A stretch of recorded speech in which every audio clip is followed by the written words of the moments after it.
So we got the okra going crazy this time. If you remember my video from a while back, I had okra growing. I say about 2 or 3 plants was growing,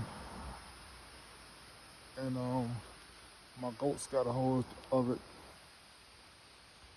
So I'm starting over, and I gotta say this one's a lot bigger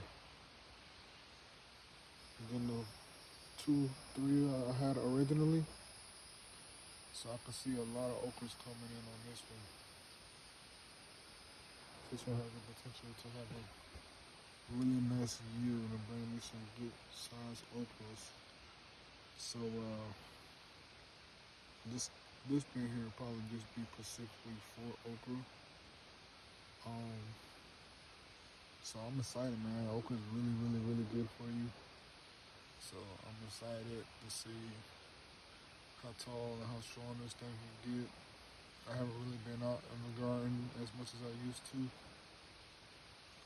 Trying to get back in my inspired phase, but I do still have a lot of stuff back here growing, and I am gonna get back out here eventually. So you guys just bear with me. But yeah, man, look at that.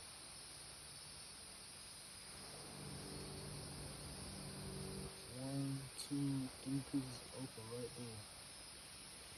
So just let us do this thing, let nature run its course, and we'll come back in probably, I don't know, 2, 3 months and see how big this thing gets, see how many okras we can get out of this plant. Thanks for watching. Don't forget to like, comment, and subscribe. And make sure y'all turn my notifications on and help me, support me by staying tuned to my channel. Thank you.